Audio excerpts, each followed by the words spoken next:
ముచ్చర్ల గ్రామం ఫార్మాసిటీ కోసం ఆనాటి ప్రభుత్వం ఫార్మా కంపెనీ యాజమాన్యాలను హెలికాప్టర్ల మీద తీసుకుపోయి ఆహా ఓహో అని అద్భుతాలు సృష్టించి 14,000 పైచిలకు ఎకరాల భూమిని అక్వైర్ చేసిండ్రు.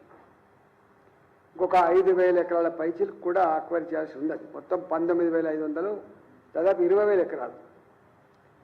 ఆనాడు కాంగ్రెస్ పార్టీలో ఉన్నటువంటి నాయకులు కోదండరెడ్డి గారు కూడా ఇది అక్రమము, ఇది అన్యాయం.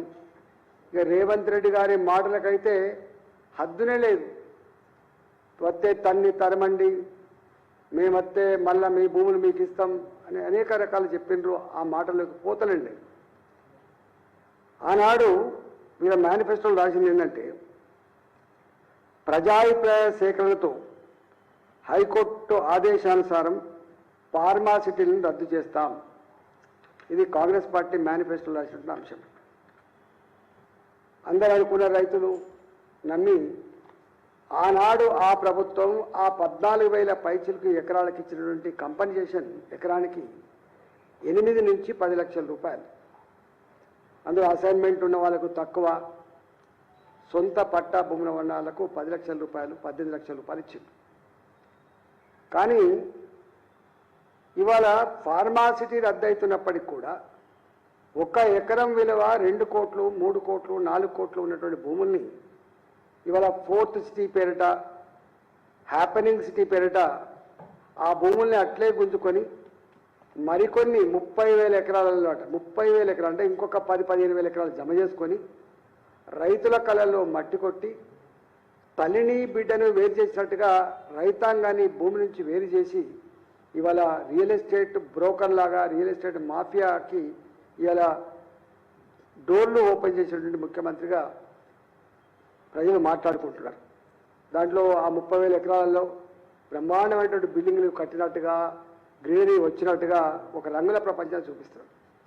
నేను అడుగుతా ఉన్నా, కాంగ్రెస్ పార్టీ నాయకులను కూడా అడుగుతా ఉన్నా, ఇవాళ ఫార్మాసిటీలను రద్దు చేస్తా అని చెప్పిన మీరు, ప్రజాభిప్రాయ సేకరణతో మేము నిర్ణయం తీసుకుంటాను మీరు, కొడంగల్లో ఎందుకు మళ్ళీ మీరు ప్రజలు గత 8 నెలలుగా మాకు ఫార్మాసిటీ వద్దు, మా గ్రామాలలో మా చిచ్చు పెట్టకండి, మాకు ఇక్కడ ఎకరం భూమి 40 నుంచి 60 లక్షలు ఉన్నది, మీరు ఇస్తా అంటున్న డబ్బు 8 లక్షలు 10 లక్షల రూపాయలు, ఈ డబ్బు మాకు వస్తే తాగి ఖర్చు పెట్టుకుంటాం, భూమి నుంచి వేరైపోతే దిక్కులేని పక్షులం అయిపోతాం, కొన్ని వేల సంవత్సరాల నుంచి ఇక్కడ గ్రామాల్లో ప్రజలకి అక్కడ చేసుకొని అన్నం పెట్టగలిగే తల్లికి భూతాల్ని మాత్రమే ఎందుకు ఈ భూముల మీద మీరు కండేషన్ అని చెప్పి రైతులు ససేమిరా ఇవ్వనని చెప్పిండ్రు.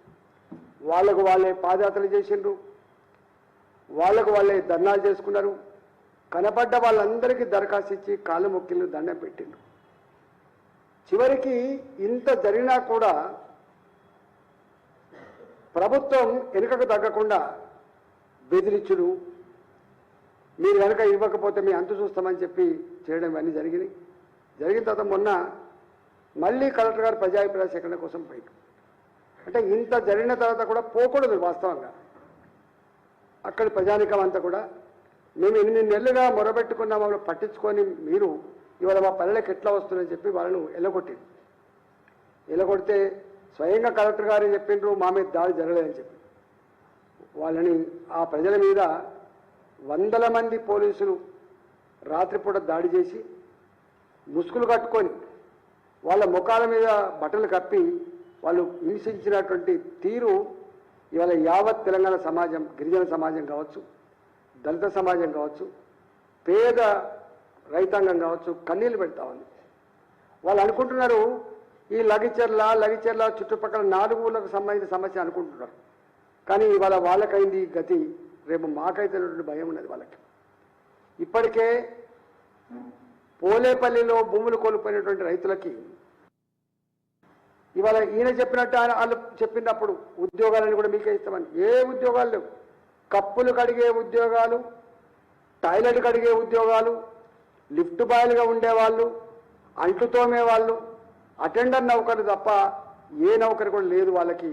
మళ్ళీ ఆ పోలేపల్లె సెజ్జులో పనిచేస్తున్న వాళ్ళు కూడా బయట రాష్ట్రాలకు వెళ్ళి ఎక్కడో వచ్చిన తప్ప వీళ్ళు అన్న మాట ఏంటంటే, అయ్యా మేము ఇయ్యమని చెప్పిన తర్వాత కూడా ఎందుకు మమ్మల్ని ఇంత హింస పెడుతున్నారు, ఎందుకు పదే పదే వస్తున్నారని చెప్తే ఇవాళ ఆ 8 నెలల పాటు ఉద్యమం నడిపినటువంటి వాళ్ళందరినీ కూడా ఐడెంటిఫై చేసి జైల్లో వాళ్ళు పోలీస్ స్టేషన్ తీసుకుపోయి 3rd డిగ్రీ ప్రయోగించారు. ఈ కాలు మీద 3 కూర్చున్నారట పోలీసు వాళ్ళు,